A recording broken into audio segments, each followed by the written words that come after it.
Dans cette vidéo, je vais vous donner quelques petits conseils pour savoir travailler avec l'IA générative lorsque vous apprenez à coder. Mais on est d'accord qu'on est dans le contexte que vous êtes junior et euh, l'idée c'est d'utiliser intelligemment ChatGPT afin qu'il ne nuise pas à votre apprentissage. ChatGPT est très puissant, mais il peut aussi vous induire en erreur. Ne vous reposez pas trop sur l'IA, mais en même temps, vous ne pourrez pas ignorer l'IA parce que c'est fait là pour rester et dans le futur, on aura toujours l'IA avec nous.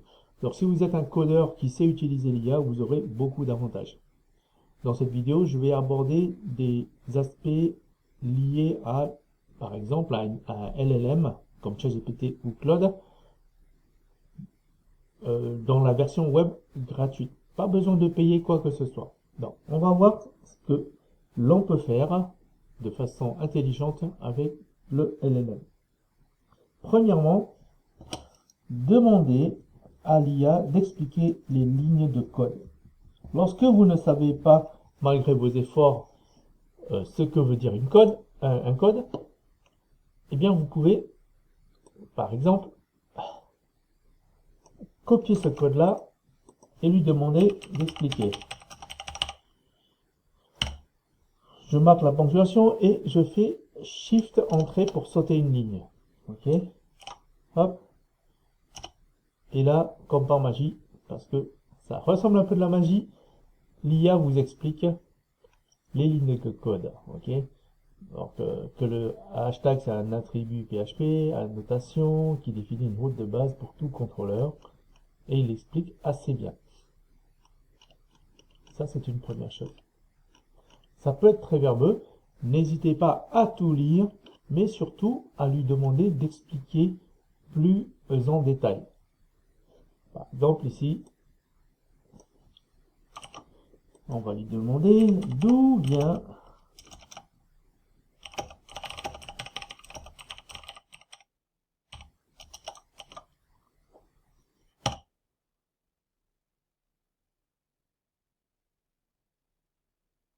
donc c'est un attribut PHP 8.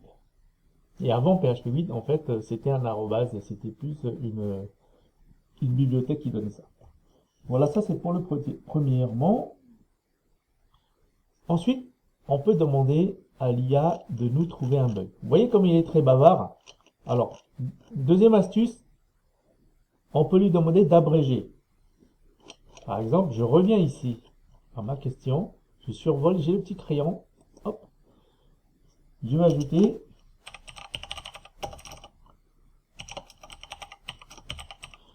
explique en 50 mots max. Donc là, à partir de ce moment-là, on va créer une variante. Parce que quand je survole ici, vous voyez, je peux toujours basculer de l'un à l'autre. Donc là, il va me faire une explication très claire, très succincte. Et j'ai toujours l'autre version. Deuxièmement, demander à l'IA de trouver un bug. Alors, je vais essayer de trouver un bug, de faire un bug, de déclencher un bug. Je vais enlever le petit S.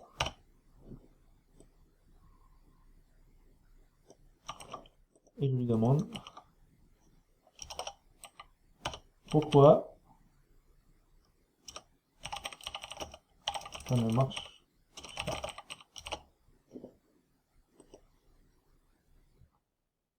Voilà, il m'a trouvé, hein, il est très fort. Il manque le 10 devant le render.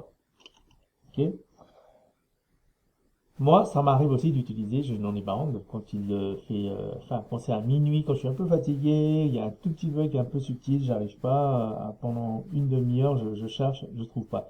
Alors là aussi, c'est très important, ne demandez pas systématiquement où se trouve l'erreur, hein. Passez 30 minutes à chercher par vous-même et par Google.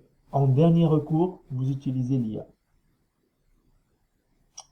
Troisièmement, demandez de donner des indications, mais pas la réponse. Alors, ce que je vais faire ici, je vais modifier. Ne me donne pas la solution, mais des indications.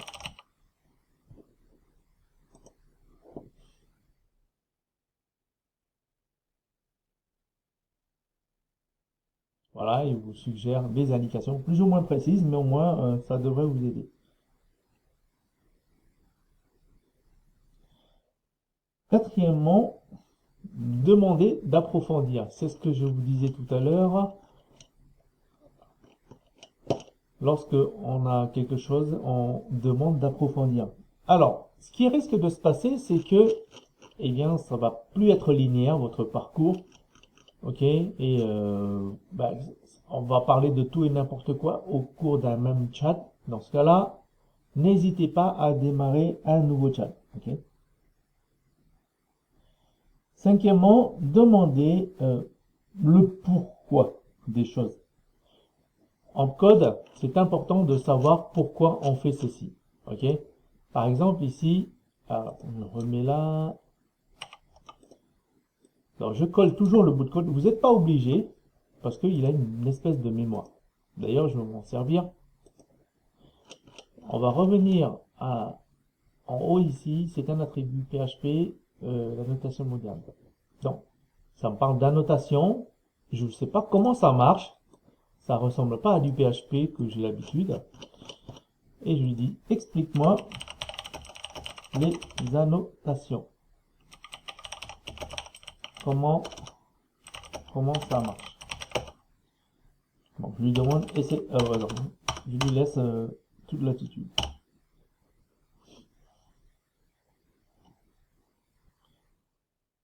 Alors, il m'explique d'où ça vient.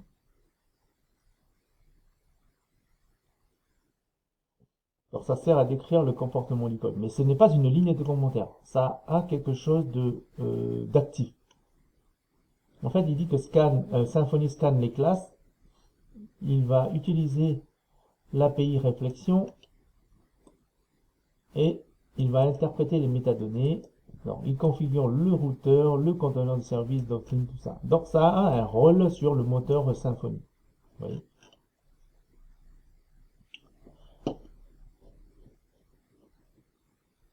Voilà quelques petites astuces que vous pouvez utiliser pour utiliser le LLM dans l'apprentissage du code. Sixième conseil, lorsque vous développez sur VS Code, il y a des plugins qui s'appellent Windsurf par exemple, ou Cursor. Ce sont des plugins, alors là je vais activer, ce sont des plugins qui essaient de deviner ce que vous voulez faire dans le code. Ok.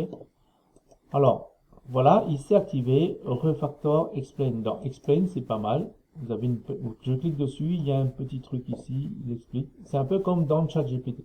Alors ça c'est pas mal. Ensuite, ce qu'il essaie de faire, c'est il essaie de deviner ce que vous voulez faire. Quand vous tapez du code, il essaie de le compléter. Et des fois, il le trouve, mais des fois, il ne trouve pas. Donc ici, je vais essayer de trouver quelque chose. N'importe quoi. Vous voyez, ça, ce qui est apparu, c'est pas de l'autocomplétion normale, c'est de l'autocomplétion IA. Donc, il essaie de deviner. Donc, quand là, j'ai qu'un choix, mais si je clique F7 ou si je clique sur la touche Tab, ah ben, ça va sortir. Regardez, je tape sur la touche Tab. Voilà, il me l'a fait. Ok?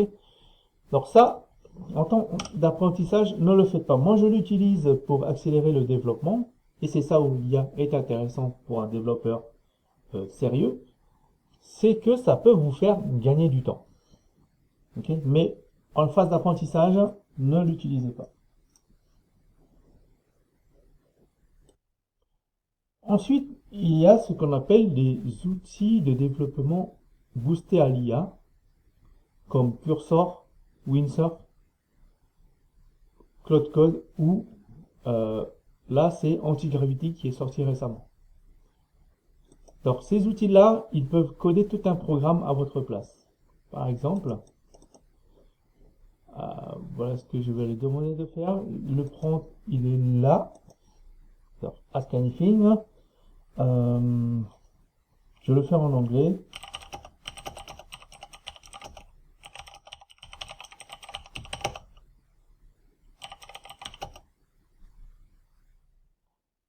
Alors, donc je vais demander de faire un array qui illustre le tree d'array. Alors là, il réfléchit. Thinking for quelques secondes. Et là, il va interagir sur votre code. Attention, il a aussi quelques droits, c'est-à-dire qu'il va pouvoir créer des fichiers, jouer avec NPM pour installer des packages. Donc attention quand même à l'utilisation de ce genre d'outils.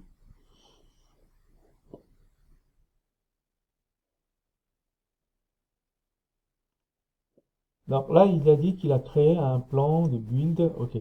Je ne vais pas aller plus loin parce que l'idée, c'est pas de montrer comment l'utiliser, mais c'est pour vous montrer que ce type d'éditeur existe et qu'il ne faut pas l'utiliser parce que, eh bien, c'est pas dans votre intérêt.